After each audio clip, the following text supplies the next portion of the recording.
Hi everyone, welcome back to EnerJennyTV. It's Jenny here.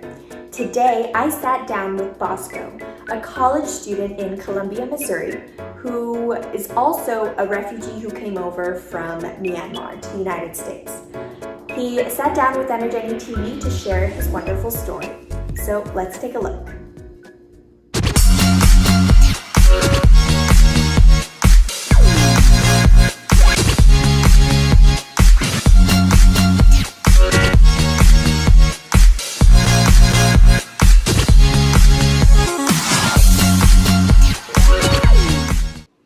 All right. Hi, Bosco. How are you?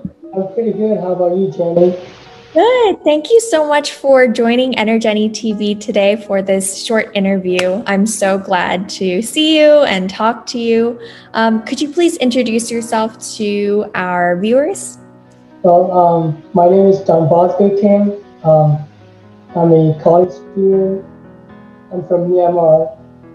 So I've been in the United States for 5 years for this year. Great. Thank you. College student. What are you studying? I'm taking law. I'm majoring in law, so it's an exciting major and kind of hard major for me because there are a lot of writing involved. So yeah, Could you repeat your major again? Sorry, I couldn't hear you. I would say lawyer. Oh, Yeah. oh, okay, cool. Awesome. All right. So as you said, you are from Myanmar. So we are really curious about your journey coming over to the United States. So could you tell us a little bit about that? Well, I left Myanmar in 2011. I don't know my age, but I went to Malaysia, and then I was a refugee there for about 5 years, and then finally I was admitted to the United States. Wow.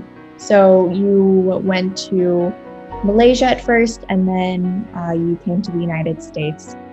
Yes, it's got they call it a second country, like Malaysia, and then the third country as the United States. Mm-hmm.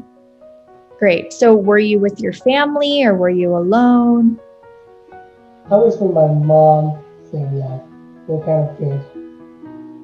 Yeah, that sounds, to say it in just a few seconds, it sounds like it happened just like that, but obviously it must have been a really difficult journey for you, right? Did you have some, memorable moments as you were in the process of coming over to the United States? I'm sure it wasn't very easy for you. It wasn't very easy, but one of the things is that I was privileged enough to learn English there in Malaysia, and then I was privileged enough to be a teacher there. So at Burmese community, in Malaysia. So it was kind of memorable and a very great learning experience there. Yeah, I mean, your English is amazing. It's great. So I can see how you taught the community in Malaysia, as you just said. So as you said, you came over to the United States a couple years ago. What do you think is the most, joyful thing about being here in the United States? I think it's the opportunity that you have. It's the most joyful thing for me because here in the U.S. is different from my country where there are a lot of things, being restricted and everything like that. Mm-hmm. And it's very hard to go to an pursue advanced career or goal. In the U.S. I could just do whatever I want to do. Yeah. And there are tons of opportunity, either online or, like near me. There are a lot of opportunities. I agree with you. A lot of opportunities. I guess that's something to be really grateful about. It is. Yeah. Um, and you know, there always has to be some moments of joy, but also moments of difficulty in our lives. And same with me as well. I had a lot of difficult times in my life as well living here. Did you have moments of difficulties as you were living in the United States? And how did you overcome those moments? Oh yeah, I do have some of those, like especially when I first, got here. I don't even know like where to begin. Like the school, what am I gonna do? You know, how am I gonna pay for the rent, etc., etc. Right. Um, like it was through the Catholic charities. They support us with the food stamps and the house payment, etc. So it Mhm. was kind of relaxing to me when I first heard that. And then I got the job, I got my school going, so Right. it was it was a blessing, because especially in a country where you don't speak their language or you don't Yeah. know the culture. Hmm.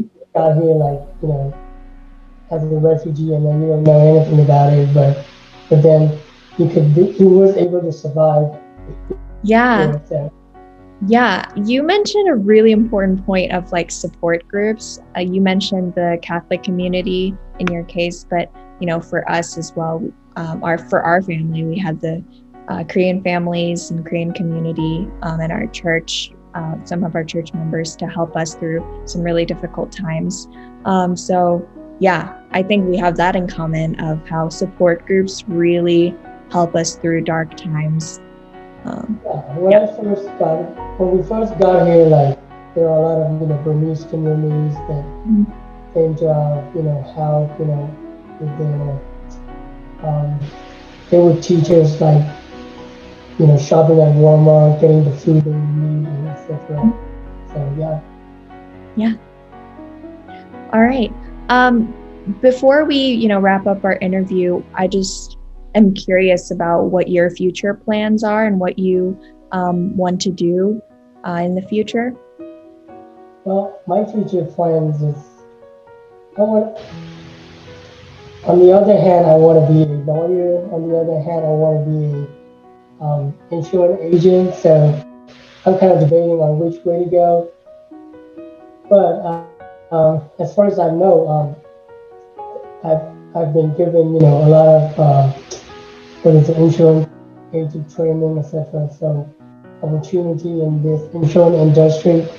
So I'm not sure if that will be my future, Hmm. but I'm kind of going that way. So Yeah, that's great. We both have bright futures ahead of us. Yeah. All right. Do you have any last messages that you'd like to share with us? well, with your viewer, Yeah. Yeah. um, I hope they'll stay tuned and then watch your contents Thank you. every day. Right. Thank you. That's important for us to have our viewers watch my content. But I mean, I want to thank you so much for your message and your story today. It was a very, very meaningful experience to get to know